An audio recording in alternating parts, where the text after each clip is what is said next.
Hello everyone. Last lecture we are discussing about the concept of distance time graph. Today we are discussing about a velocity time graph. Hopefully last lecture आपको बहुत अच्छी तरीके से clear हुआ होगा. आज का जो लेक्चर है वो टोटली डिपेंड करता है वेलोसिटी टाइम ग्राफ के ऊपर. अब student, what is the meaning of velocity time graph and what are the cases involve in this graph? सबसे पहले जो इम्पोर्टेंट जो क्वेश्चन है वो स्टूडेंट ये आता है कि सर मैंने कई बच्चों का जो कमेंट आया है उसमें मैंने एक चीज देखी है, वो ये पूछते हैं कि सर हमें रिक्वायरमेंट क्यों है ग्राफ की, व्हाई वी नीड ग्राफ्स, हमें ग्राफ्स का रिक्वायरमेंट क्यों है? जब हम स्पीड को फाइंड आउट कर सकते हैं डिस्टेंस अपॉन टाइम से, तो हम उसको रिप्रेजेंट क्यों करते हैं? तो एक्चुअलिटी में स्टूडेंट्स क्या होता है, हमारे पास ऑप्शंस है कि अगर हम चाहे तो न्यूमेरिकल फॉर्म में उसको डिस्कस कर सकते हैं, हम ग्राफिकल फॉर्म में उसको शो कर सकते हैं, हम पिक्टोरियल फॉर्म में उसको शो कर सकते हैं. तो अलग अलग मेथड्स होते हैं. जितने मेथड्स हमें आएंगे उतने ही हमारा जो नॉलेज होगा वो क्या हो जाएगा, इंक्रीज हो जाएगा. तो इसी वजह से हम इसको ग्राफ को लेते हैं, ग्राफ्स का यूज करते हैं. ग्राफ से क्या होता है कि जो चीजें होती है वो आसानी से समझ में आ जाती है. ठीक है, तो इसलिए हम क्या यूज करते हैं, ग्राफ्स का यूज करते हैं. बाकी जो कैलकुलेशन करते हैं हम, वो भी एक अपना उसका एक अलग तरीका है, और जो ग्राफ है ये भी एक अलग पॉइंट ऑफ व्यू रखता है, अलग इंपॉर्टेंस रखता है. तो दोनों ही अपने आप में इंपॉर्टेंस है. तो स्टूडेंट आज हम डिस्कस करने वाले हैं वेलोसिटी टाइम ग्राफ. तो देखिए, जैसा कि हमने डिस्टेंस टाइम ग्राफ में आपको बताया था कि जो डिस्टेंस टाइम ग्राफ है वो दो क्वांटिटीज के बीच में बनता है, उसी तरह वेलोसिटी टाइम ग्राफ भी क्या होता है, दो क्वांटिटीज के बीच में बनता है हमारा ग्राफ. अब देखिए, इसमें जो वेलोसिटी होता है दैट इज डिपेंडेंट क्वांटिटी. क्या होता है स्टूडेंट, जो वेलोसिटी है वो क्या है, डिपेंडेंट क्वांटिटी है, and time is independent quantity. और ये हमने लास्ट लेक्चर में डिस्कस किया था, what is the meaning of dependent quantity, what is the meaning of independent quantity. मैं एक बार फिर से आपको बता रहा हूँ, इंडिपेंडेंट क्वांटिटीज वो क्वांटिटीज होती है जिनको हम अपने अकॉर्डिंग क्या कर सकते हैं, वेरी कर सकते हैं या चेंज कर सकती है, और जो इनका जो रिजल्ट आता है उसके ऊपर जो क्वांटिटी डिपेंड करती है that is called dependent quantity. तो हमने आपको बताया था कि डिस्टेंस टाइम ग्राफ में जो डिस्टेंस रहता है that is dependent quantity and time is independent quantity. उसी तरीके से वेलोसिटी टाइम ग्राफ में time is independent quantity and velocity is a dependent quantity. अब फ्रेंड्स, हम बात करने वाले हैं कि जो डिस्टेंस टाइम ग्राफ है उसका यूज क्या है एक्चुअलिटी में. तो हमने लास्ट में डिस्टेंस टाइम ग्राफ में बताया था आपको कि जो डिस्टेंस टाइम ग्राफ है वो स्पीड ऑफ द बॉडी निकालने के लिए क्या है, यूजफुल है. मतलब डिस्टेंस टाइम ग्राफ से हम क्या निकाल सकते हैं, स्पीड निकाल सकते हैं. हमने टेंजेंट थीटा भी निकाला था, that is the slope of angle. तो वेलोसिटी टाइम ग्राफ से हम क्या रिप्रेजेंट कर सकते हैं, तो वेलोसिटी टाइम ग्राफ से हम डिस्टेंस को फाइंड आउट कर सकते हैं और एक्सेलरेशन भी निकाल सकते हैं. We can calculate distance and acceleration by using a velocity time graph. तो velocity time graph से हम क्या चीज मेजर कर सकते हैं, that is distance. मेजर हम क्या कर सकते हैं, that is distance and acceleration. तो ये जो दो हमारे पास जो क्वांटिटी है डिस्टेंस एंड एक्सेलरेशन, इसको मेजर हम किससे कर सकते हैं, वेलोसिटी टाइम ग्राफ से भी कर सकते हैं. डिस्टेंस का फॉर्मूला आपको पता है, स्पीड इनटू टाइम होता है. एक्सेलरेशन का आपका फॉर्मूला पता है, change in velocity per unit time होता है. वो न्यूमेरिकल पॉइंट ऑफ व्यू से है, हम इसको किससे करेंगे, ग्राफिकल पॉइंट ऑफ व्यू से करेंगे, और इसमें जो थोड़ा सा डेरिवेटिव पोर्शन आएगा उससे अच्छी तरीके से हम इसको समझ सकते हैं. अब बात करते हैं हम केसेस की. तो क्या क्या केसेस आते हैं, देखिए वेलोसिटी टाइम ग्राफ में. तो सबसे पहले केस आता है case 1, when body is moving with uniform velocity. पहला जो केस आता है स्टूडेंट्स वो क्या आता है, when body is moving with uniform velocity. इसका मतलब क्या होता है कि जो बॉडी है वो यूनिफॉर्म वेलोसिटी से क्या कर रही है, मूव कर रही है. केस अगर सेकंड की बात करें हम, केस सेकंड में क्या आएगा, when body is moving with uniform acceleration. इसका मतलब ये होता है कि जो सेकंड केस है उसमें क्या आ रहा है कि when body is moving with uniform acceleration. अब देखिए ये दोनों ही केस क्या है, अलग अलग है। इसमें यूनिफॉर्म वेलोसिटी के साथ मूव कर रहा है और इसमें यूनिफॉर्म एक्सेलरेशन के साथ मूव कर रहा है। और केस 3 जो आता है student, that is when body is moving with non uniform acceleration. और जो थर्ड केस आता है वो स्टूडेंट क्या आता है, when body is moving with non uniform acceleration.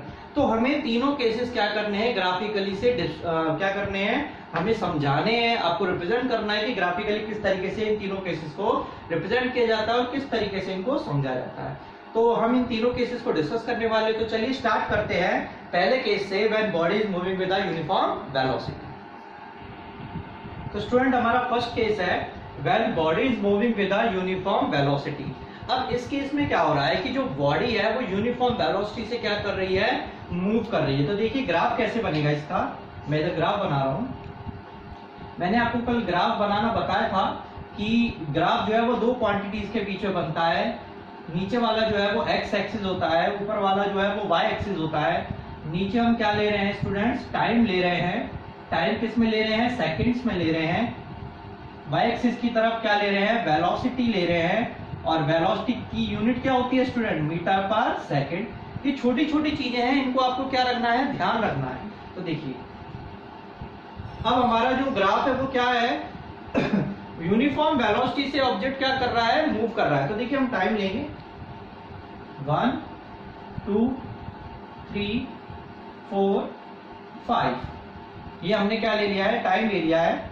और ये हमने क्या ले लिया है, डिस्टेंस ले लिया है। ठीक है स्टूडेंट, तो ये हमने इधर ले लिया हमने टाइम, इधर ले लिया हमने डिस्टेंस।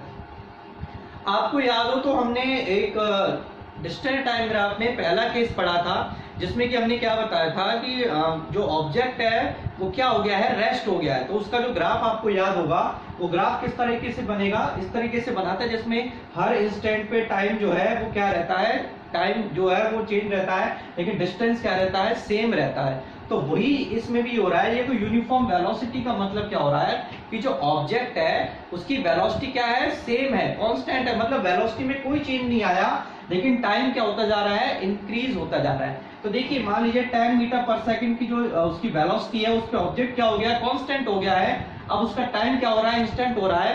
तो हर एक टाइम पे अगर मैं 2 सेकंड की बात करूं, 3 सेकंड की बात करता हूं, तो देखिए हर एक पोजीशन पे उसका जो वेलोसिटी है वो क्या रहने वाला है, कांस्टेंट रहने वाला है।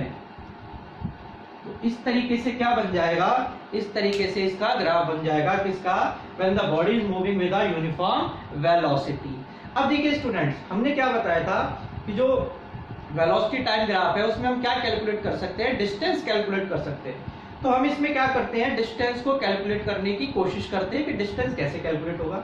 तो देखिए सपोज कीजिए हम कोई भी इंस्टेंट ले लेते हैं, क्योंकि ये यूनिफॉर्म वेलोसिटी है। तो हम इस तरीके से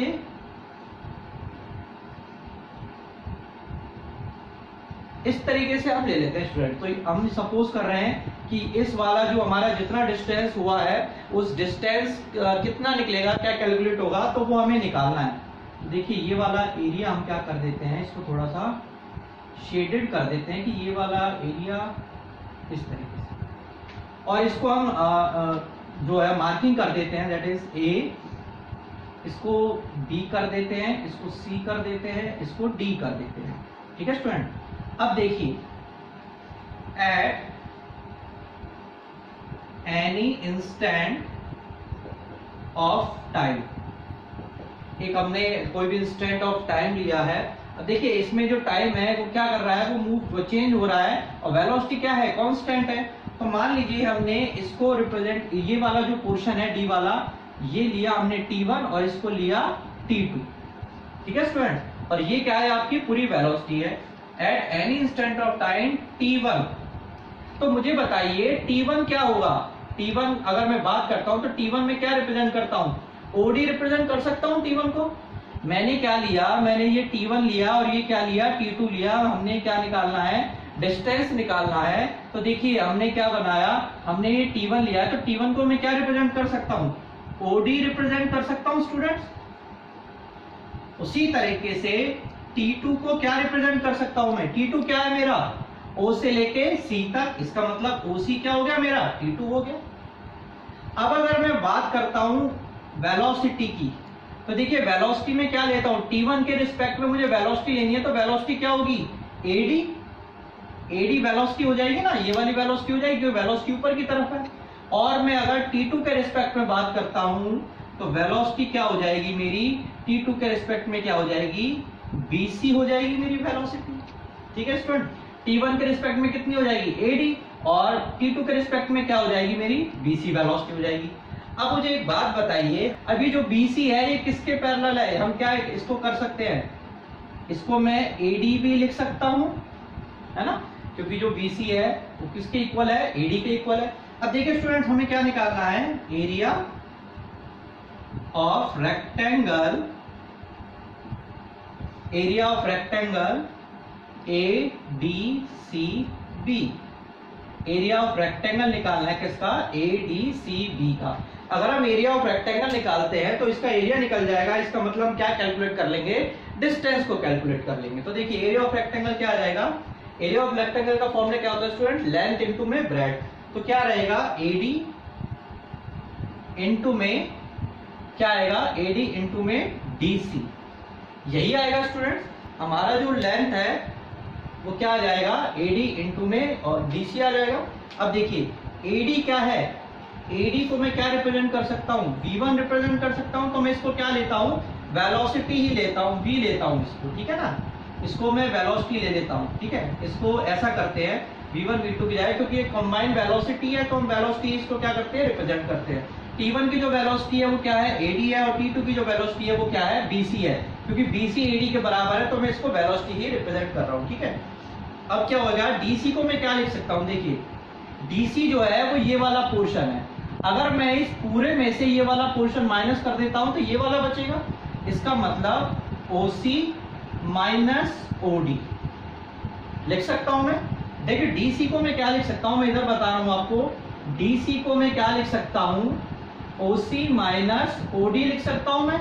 क्यों लिख सकता हूं, क्योंकि मुझे बीच वाला पोर्शन निकालना है, तो मैं इस पूरे में से अगर ये माइनस करता हूं तो मेरा बीच वाला पोर्शन बचता है। अब देखिए V, OC क्या है, OC क्या है मेरे पास, देखिए OC हमने क्या लिखा था, T2 लिखा था, और OD क्या है मेरे पास, OD क्या लिखा था हमने, T1 लिखा था। तो इस तरीके से हम क्या निकाल सकते हैं, हम एरिया निकाल लेंगे, एरिया ऑफ रेक्टेंगल ADCB से वो क्या निकलेगा, VT2 माइनस T1। तो इस तरीके से हम क्या निकाल सकते हैं फ्रेंड, यूनिफॉर्म वेलोसिटी में डिस्टेंस निकाल सकते हैं, या डिस्प्लेसमेंट भी हम इसको कह सकते हैं। तो इस तरीके से हमने पहला जो ग्राफ है इसको केस अब अच्छी तरह से किया है। देखिए एक बार हम इसको फिर दोबारा से एक बार समझते हैं। देखिए हमने क्या निकालना है, when a body is moving with a uniform velocity, हम एक ग्राफ बनाते हैं जिसमें कि नीचे हम लेते हैं टाइम, इधर हम क्या लेते हैं स्टूडेंट, वेलोसिटी लेते हैं। और देखिए जो हमारा टाइम है 0 से स्टार्ट करते हैं, ओरिजिन से 0 1 2 3 4 5, इस तरीके से हम यूनिफॉर्म टाइम लेते हैं। वेलोसिटी हम लेते हैं 5 10। अब क्या होता है, 10 वेलोसिटी पे ऑब्जेक्ट क्या हो जाता है, ऑब्जेक्ट की वेलोसिटी क्या हो जाती है, कांस्टेंट हो जाती है। अब जब वेलोसिटी कांस्टेंट हो गई तो हर एक पॉइंट पे उसका वेलोसिटी क्या रहेगा, फिक्स रहेगा। अब हमें इसमें क्या निकालना है, अगर हम ये कहते हैं कि हमें इसमें से डिस्टेंस निकालिए या डिस्प्लेसमेंट निकालिए, तो उसको कैलकुलेट करना हमने आपको बताया है कि किस तरीके से उसको कैलकुलेट करते हैं। तो देखिए सबसे पहले काम हमने क्या किया, at any instant of time, कोई भी हमने टाइम ले लिया, जैसे हमने यहाँ पे क्या लिया, हमने एक तरह से रेक्टेंगल बनाया है, रेक्टेंगल में ABCD इस तरीके से रिप्रेजेंटेशन किया है, और हम क्या कर रहे हैं, इस ये डिस्टेंस हम निकाल रहे हैं। अब देखिए एट एनी इंस्टेंट हमने टाइम लिया है T1, तो T1 इधर लिया है हमने और ये T2 इधर हो गया। तो T1 को मैं क्या लिख सकता हूँ स्टूडेंट, तो 0 से लेके यहाँ तक का डिस्टेंस है, इसको मैं T1 लेता हूँ ना, तो ये क्या लिख सकता हूँ मैं, OD लिख सकता हूँ इसको। और वेलोसिटी क्या लिख सकता हूँ, इसी में देखो वेलोसिटी क्या आ रही है, ये ऊपर की तरफ आ रही है, तो AD क्या हो गई मेरी, वेलोसिटी हो गई।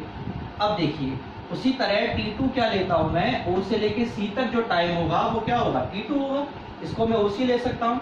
और इसकी जो वेलोसिटी है वो मैं क्या लेता हूँ, BC लेता हूँ। पहले मैंने आपको बताया था V1 और V2, लेकिन मैं ये कह रहा हूँ कि जो BC है वो AD के बराबर है, इसलिए मैंने दोनों वेलोसिटी क्या हो गई, एक कंबाइंड फॉर्म में हो गई है। ठीक है, अब देखिए एरिया ऑफ रेक्टेंगल निकालते हैं हम। इस ADCB का हमें क्या निकालना है, एरिया निकालना है। तो देखिए एरिया का फॉर्मूला क्या होता है, लेंथ इंटू ब्रेड्थ होता है। AD इंटू में DC, यही करना है, AD इंटू में DC, इस तरीके से निकालना है हमें। AD क्या दे रखा है हमें, AD क्या है हमारे पास, AD वेलोसिटी V है।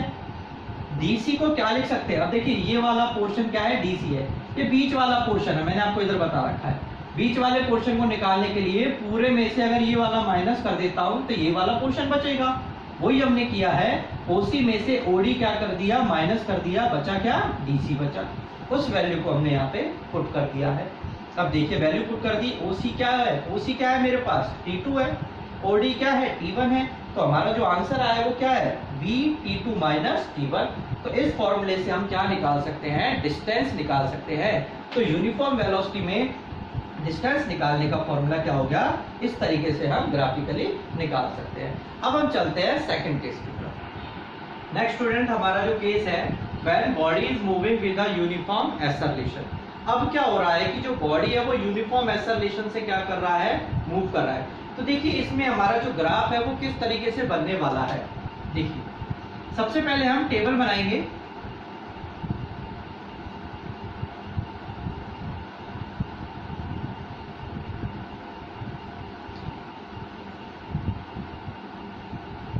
टेबल में सबसे पहले लेंगे हम टाइम, किसमें, सेकंड्स में। आफ्टर दैट हम क्या लेंगे, आफ्टर दैट वेलोसिटी, क्योंकि जो ग्राफ बनेगा वो किसके रिस्पेक्ट में बनेगा, वेलोसिटी टाइम VT ग्राफ ही बन रहा है इधर। 0 1 2 3 4 एंड 5, इस तरीके से हमने टाइम लिया। वेलोसिटी कितना लेते हैं हम, देखिए 10 20 30 40 और 50। देखिए यूनिफॉर्म का जब भी ग्राफ आता है, यूनिफॉर्म एक्सेलरेशन की बात करें तो यूनिफॉर्म का जो भी ग्राफ आएगा वो किस तरह का आएगा, स्ट्रेट लाइन ग्राफ आएगा। अब हमें क्या करना है, इसके हम क्या बनाने, अब देखिए हम इसका ग्राफ कैसे बनाएंगे। अब ग्राफ में इधर बना रहा हूं इसका, y axis, x axis, time किस में आएगा स्टूडेंट, सेकंड्स में आ जाएगा, और वेलोसिटी किस में आ जाएगा, वेलोसिटी का यूनिट क्या होता है, मीटर पर सेकंड होता है। ठीक है, अब देखिए 1 2 3 4 5, इधर क्या आ जाएगा, 10 20 30 40 50। इस तरीके से हम क्या बना लेंगे, पहले जो बेसिक चीज है उसको हम क्या कर लेंगे, बेसिक फॉर्मेट जो है उसको डिजाइन करेंगे। अब देखिए कल हमने आपको बताया था कि ग्राफ कैसे बनाया जाता है, हमने बहुत अच्छी तरीके से आपको समझाया था। उसी तरीके से हम एक बार फिर दोबारा से ग्राफ बनाने वाले हैं। देखिए ओरिजिन से स्टार्ट हो रहा है, 0 से स्टार्ट हो रहा है, 1 पे कितना है 10, तो देखिए हम पॉइंट लगाएंगे, ये पहला पॉइंट। 2 पे कितना हो रहा है, 20 हो रहा है, तो सेकंड पॉइंट। 3 पे कितना हो रहा है स्टूडेंट, 30 हो रहा है, दैट इज थर्ड पॉइंट। 4 पे कितना हो रहा है, 4 पे कितना है बताइए, 4 पे हो रहा है हमारा कितना, 40। और 5 पे कितना है स्टूडेंट, 5 पे कितना बन रहा है, 5 पे 50 बन रहा है। और हमें क्या करना है, इस तरीके से स्ट्रेट लाइन इसको मिला देना, पॉइंट्स को इस तरीके से पॉइंट्स को मिला देना है। तो देखिए हम क्या बता रहे थे, 1 पे कितना है, देखिए 0 से स्टार्ट हो रहा है, 1 पे कितना है 10, तो देखिए 1 ऊपर जाएगी और 10 इधर जाएगी, यहाँ पे मिल जाएगा पॉइंट। 2 पे कितना है 20, तो ये रहा 2, ये रहा 20, यहाँ पे डॉट लगा दीजिए। 3 पे कितना है 30, यहाँ डॉट लगा दीजिए। 4 पे 40, यहाँ डॉट लगा दीजिए, और 5 पे 50 यहाँ डॉट लगा दिए। और इन सारे डॉटों को आपस में क्या कर दीजिए, कंबाइन कर दीजिए, और जो भी ये एक्स्ट्रा है इनको क्या कर दीजिए, रब कर दीजिए। तो इस तरीके से जो आपका ग्राफ है वो कंप्लीट हो जाएगा। जो भी एक्स्ट्रा पॉइंट्स हैं इन सबको हटा दीजिए।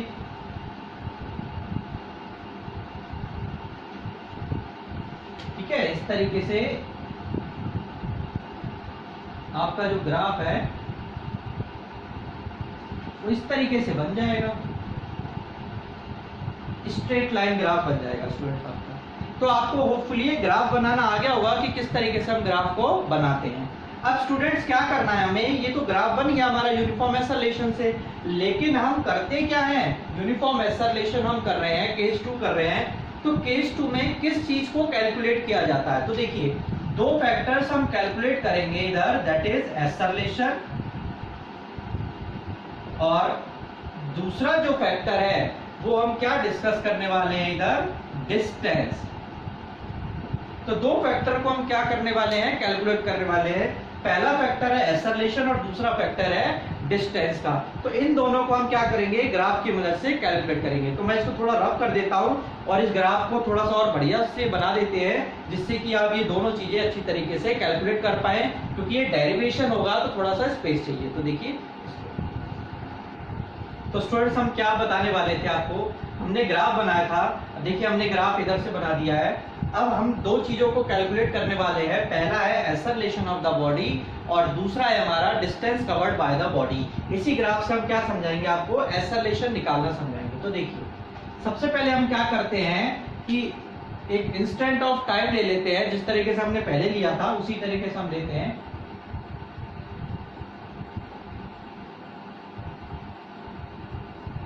एट इंस्टेंट ऑफ टाइम लेते हैं स्टूडेंट, हम 30 पे लेते हैं। तो 30 पे क्या रहेगा,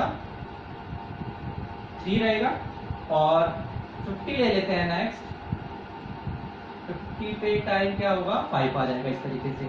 और ये वाला जो पोर्शन है इसको थोड़ा सा और इंक्रीज कर देते हैं हम इस तरीके से। ठीक है, तो आपको एक ट्राइंगल दिख रहा है, दिख रहा है ना ट्राइंगल, और ऐसा ट्राइंगल हमने डिस्टेंट टाइम ग्राफ में भी कैलकुलेट किया था। इस ट्राइंगल को जो है, इसमें एक एंगल आया था, आपको याद हो तो, जिसको हम क्या बोलते हैं, स्लोप ऑफ एंगल कहते हैं, वो भी हम डिस्कस करेंगे। देखिए अब ये हमारा जो टाइम है ये O है, ठीक है ना। अब देखिए, अब यहां से हम रिप्रेजेंट कर रहे हैं, इसको हम O दे देते हैं। वैसे जो हमारा ग्राफ है वो 0 से स्टार्ट है, लेकिन इसी पॉइंट को हम क्या रिप्रेजेंट करते थे, O से रिप्रेजेंट कर देते हैं इसी पॉइंट को। और ये जो टाइम आएगा ये हमारा T1 आ जाएगा, ये टाइम आएगा हमारा T2 आ जाएगा। उसी तरीके से देखिए ट्राइंगल को भी नाम दे देते हैं A B C, और इस पॉइंट को नाम दे देते हैं D, और इस पॉइंट को नाम दे देते हैं E का। ठीक है स्टूडेंट, अगर इधर दिखाई नहीं दे रहा है तो E में इधर लिख देता हूँ, ठीक है, और D को इधर लिख देता हूँ। ठीक है, तो इस तरीके से हमने क्या कर लिया है, ग्राफ में रिप्रेजेंट कर दिया है। ठीक है, तो ये हमने ग्राफ रिप्रेजेंट कर दिया है। हमने क्या किया है, 2 इंटरवल ऑफ टाइम लिए, 30 पे लिया है, वेलोसिटी है 30, टाइम कितना आ जाएगा, 3 पे लिया है, 50 वेलोसिटी पे टाइम कितना लिया है, 5 पे लिया है। निकाल क्या रहे हैं, एक्सेलरेशन निकाल रहे हैं। हमने क्या बनाया, हमने एक ट्राइंगल को बनाया, इस ट्राइंगल को नाम दे दिया ABC का। टाइम इंटरवल लिया हमने, जो हमारा ग्राफ स्टार्ट हो रहा था वो 0 से हो रहा था, इसी पॉइंट को हमने ओरिजिन O से नाम दे दिया, वो पॉइंट कर दिया हमने। और ये जो टाइम आ गया यहाँ पे, ये T1 आ गया, ये जो टाइम आ गया ये T2 आ गया, इसको O और इसको नाम दे दिया हमने, E पॉइंट नाम दे दिया, और इसको नाम दे दिया हमने D पॉइंट नाम दे दिया। तो जैसा कि हमने डिस्टेंस में कैलकुलेट किया था स्टूडेंट, उसी तरीके से हम इसमें कैलकुलेट कर रहे हैं। तो देखिए T1 जो टाइम है, T1 को मैं क्या लिख सकता हूँ, OE लिख सकता हूँ मैं T1 को, है ना। T1 जो है उसको OE लिख सकता हूँ मैं, और T2 को क्या लिख सकता हूँ, उसी तरह T2 को मैं OD लिख सकता हूँ। स्टूडेंट्स लिख सकता हूँ क्या, बिल्कुल लिख सकता हूँ। T1 को क्या लिखा, OE लिखा, T2 को क्या लिखा, OD लिख दिया। ठीक है, अब इसी तरीके से वेलोसिटी को जो है वो रिप्रेजेंट कर रहा हूं मैं। तो V1 जो वेलोसिटी है, अब देखिए ये वाला V1 हो गया, इसको मैं V2 लेता हूं। V1 वेलोसिटी क्या रहेगा, VE रहेगा, ठीक है स्टूडेंट्स। और V2 वेलोसिटी क्या रहेगा, मेरे पास AD रहेगा। समझ में आ गया क्या, जो हमारा V1 वेलोसिटी है वो क्या रहेगा, VE रहेगा, और जो हमारा V2 वेलोसिटी है वो क्या रहेगा, AD रहेगा हमारे पास। समझ में आई बात, ये वाला हमारा V1 हो गया, ये वाला हमारा V2 हो गया। और इस एंगल को हम क्या बोलते हैं, थीटा से रिप्रेजेंट करते हैं, जो क्या होता है, स्लोप ऑफ एंगल होता है।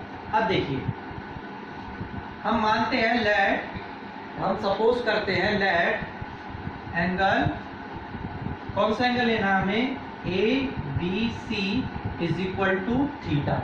स्टूडेंट्स हम क्या मान रहे हैं, जो ए बी सी वाला जो एंगल है वो क्या है, थीटा है। और थीटा हमने बताया था टेंजेंट थीटा जो होता है वो क्या रिप्रेजेंट कर, वो क्या होता है, परपेंडिकुलर अपॉन बेस। और यहाँ पे परपेंडिकुलर क्या है, AC अपॉन BC। यही है student perpendicular upon base, that is AC upon BC। अब देखिए AC को मैं क्या लिख सकता हूँ, AC को मैं इधर बता रहा हूं आपको, AC को मैं क्या लिख सकता हूं, that is DA minus DC। ये लिख सकता हूं ना, पूरे में से माइनस करूंगा तो ये बचेगा, यही लिखता हूं मैं AC को, DA minus DC upon BC को मैं क्या लिख सकता हूं, ED लिख सकता हूं। इधर मैं लिख रहा हूं, इधर देखिए BC को क्या लिख सकता हूं, ED लिख सकता हूं, क्योंकि BC जो है वो ED के पैरेलल है। और ED को मैं क्या लिख सकता हूं, ED को मैं क्या लिख सकता हूं, OD माइनस OE लिख सकता हूं क्या। देखिए मैंने क्या किया है, मैं बता रहा हूं आपको, AC बता रहा हूं मैं, AC को मैं क्या लिख सकता हूं, AC को क्या लिख सकता हूं, DA माइनस DC, तो ये वाला पोर्शन निकल जाएगा। उसी तरीके से BC को मैं क्या लिख सकता हूं, जो BC है वो हमारा ED के क्या है, पैरेलल है। और ED जो है, ED को मैं क्या लिख सकता हूं, OD माइनस OE, ये लिख सकता हूं। तो मैं ED को लिख रहा हूं OD माइनस OE, आराम से लिख सकते हैं ना। अब देखिए मुझे बताइए DA क्या है मेरे पास, AD क्या है, मतलब DA क्या हुआ मेरे पास, DA, ये पूरा क्या है मेरे पास, ये पूरा जो है देखिए ये रहा, वो क्या है, V2 है। और DC क्या है मेरे पास, DC ये वाला है, DC जो है वो किसके पैरेलल है, BE के। मैं इधर लिख रहा हूं, देखिए DC जो है वो किसके पैरेलल है, BE के पैरेलल है, BE के इक्वल है। तो इसका मतलब अगर ये वाला पोर्शन क्या है, BE क्या है मेरा, V1, तो उसका मतलब DC भी क्या होगा मेरा, V1 होगा। तो V2 minus V1 upon OD क्या है स्टूडेंट्स, देखिए OD क्या है, T2, और मेरे पास OE क्या है, OE क्या है, पूरा ये वाला पोर्शन, तो OE क्या है मेरे पास, T1। तो हमारा जो ऐसा रिलेशन आया है वो क्या आया है, टेंजेंट थीटा, या हम ऐसा रिलेशन की बात करें that is V2 minus V1 upon T2 minus T1। और हमने आपको बताया था कि जो इसको हम क्या कह सकते हैं, ऐसा रिलेशन भी कह सकते हैं और टेंजेंट थीटा भी ये रिप्रेजेंट कर सकते हैं। ऐसा रिलेशन क्या होता है, change in velocity per unit time होता है। तो देखिए ये चेंज इन वेलोसिटी हो गया, पर यूनिट टाइम में चेंज आएगा। तो इस तरीके से हम क्या निकाल सकते हैं, ऐसा रिलेशन निकाल सकते हैं। अब इसके बाद हम क्या निकालने वाले हैं, डिस्टेंस निकालने वाले हैं। तो मैं एक बार और दोबारा रिवाइज कर देता हूं, जिससे कि आपको और भी अच्छी तरीके से समझ में आ जाए।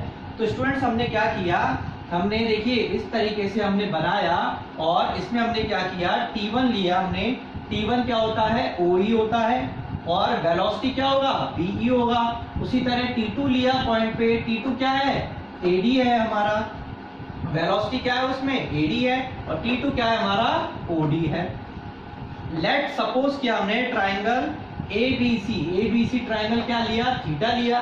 थीटा क्या रिप्रेजेंट करता है, स्लोप ऑफ एंगल को रिप्रेजेंट करता है। अब देखिए टेंजेंट थीटा क्या होता है, परपेंडिकुलर अपॉन बेस। परपेंडिकुलर क्या है, AC है, बेस क्या है, BC है, AC अपॉन BC। AC को मैं क्या लिख सकता हूं, AC को क्या लिख सकता हूं, DA minus DC, DA minus DC लिख दिया। BC को क्या लिख सकता हूं, BC किसके पैरेलल है, ED के पैरेलल है, और ED को क्या लिख सकता हूं, OD माइनस OE, ये मैंने लिख दिया इधर, ठीक है। वैल्यू पुट कर दी, V2 minus V1 upon T2 minus T1। इस तरीके से ऐसा रिलेशन को हम क्या कर सकते हैं, कैलकुलेट कर सकते हैं। अब हम बात करने वाले हैं distance travel by the body. Next जो हमारा पार्ट है that is distance travel by the body. अब इसी में स्टूडेंट्स हमें क्या करना है, डिस्टेंस को निकालना है। तो देखिए डिस्टेंस को कैसे निकालेंगे हम, देखिए डिस्टेंस को कैसे निकालेंगे, that is distance travelled at देखिए हमें क्या निकालना है, इसमें डिस्टेंस निकालना है। तो डिस्टेंस ट्रेवल एट, जो बॉडी है वो किस में ट्रेवल कर रही है, डिस्टेंस को ट्रेवल कर रही है। Distance travel by the body at, किस एरिया में या फिर किस टाइम के रिस्पेक्ट में वो डिस्टेंस ट्रेवल कर रही है, ईडी हम ले सकते हैं। मतलब इतना जो डिस्टेंस है वो क्या कर रही है, बॉडी हमारा ट्रेवल कर रही है। तो हम ये कह सकते हैं कि distance travel by the body during interval, कौन सा इंटरवल हो गया हमारा, ईडी इंटरवल हो गया। तो distance travel by the body during interval, ठीक है स्टूडेंट। इंटरवल कौन सा इंटरवल हो गया, दैट इज ईडी। और ईडी को मैं क्या लिख सकता हूं, हमने क्या लिखा था ईडी को, ओडी माइनस ओई, दैट इज ओडी क्या है हमारे पास, T2 माइनस T1। तो इसी के रिस्पेक्ट में हमें क्या निकालना है स्टूडेंट, डिस्टेंस को कैलकुलेट करना है। अब देखिए डिस्टेंस का जो फॉर्मूला होगा वो क्या होगा, area of rectangle, area of rectangle कौन सा होगा मेरे पास, BEDC plus area of triangle BAC। हम क्या करेंगे, ये वाला रेक्टेंगल लेना है और ये वाला हमें क्या लेना है स्टूडेंट्स, ट्राइंगल लेना है। तो फॉर्मूला डिस्टेंस का हम क्या यूज करेंगे, area of rectangle plus area of triangle. अब देखिए एरिया ऑफ रेक्टेंगल क्या होता है, लेंथ इंटू में ब्रेड, तो क्या आएगा BE इंटू में क्या आएगा ED plus area of triangle क्या होता है, हाफ ऑफ बेस इंटू है, दैट इज BC इंटू में AC। ये वाला हो गया। अब इसमें क्या करना है, वैल्यूज पुट करनी है हमें। देखिए BE को मैं क्या लिख सकता हूं, देखिए BE को मैं क्या लिख सकता हूं, ये वेलोसिटी क्या है V1 है, ठीक है, इंटू में ED क्या है मेरे पास, ED को मैं क्या लिख सकता हूं, देखिए मैं इधर लिख रहा हूं, ED is equal to OD minus OE। तो यही लिख देता हूं मैं OD minus OE plus half BC क्या है, BC हमारा देखिए इधर लिख रहा हूं मैं, BC इज इक्वल टू किसके इक्वल है, ED के इक्वल है। और ED को क्या लिख सकता हूं, OD माइनस OE लिख सकता हूं मैं। तो यहां मैं BC की जगह क्या लिख देता हूं, अब देखिए BC को मैं क्या लिख सकता हूं ED, और AC को मैं क्या लिख सकता हूं, देखिए AC को मैं क्या लिख सकता हूं, इधर बता रहा हूं मैं आपको, AC को मैं क्या लिख सकता हूं, देखिए AC को क्या लिखना है, DA माइनस DC, ये लिख सकता हूं स्टूडेंट्स में। देखिए मैं आपको क्या बता रहा हूं, ED को क्या लिख सकता हूं, OD माइनस OE लिख सकता हूं। BC को क्या लिख सकता हूं मैं, BC जो है वो ED के इक्वल है, और ED को क्या लिख सकता हूं, OD माइनस OE लिख सकता हूं।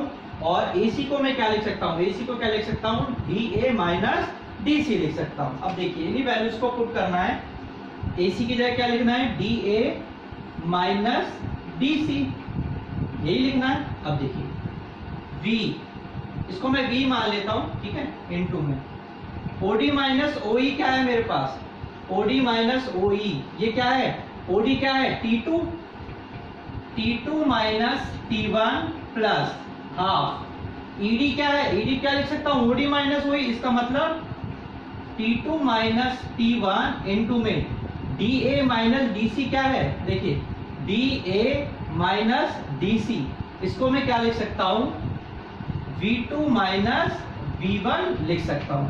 तो इस तरीके से स्टूडेंट क्या हो जाएगा, हमारा जो डिस्टेंस है वो कवर्ड हो जाएगा, और डिस्टेंस का ये हमारा क्या आ जाएगा, फॉर्मूला हो जाएगा। तो इस तरीके से हम जो हमारा डिस्टेंस ट्रेवल निकाल सकते हैं यूनिफॉर्म एक्सेलरेशन के केस में। तो होपफुली आपको जो आपका जो हमने केस पढ़े हैं वो समझ में आए होंगे। अगर अच्छे लगे हैं तो चैनल को सब्सक्राइब कीजिए, वीडियो को लाइक कीजिए, शेयर कीजिए। Thank you.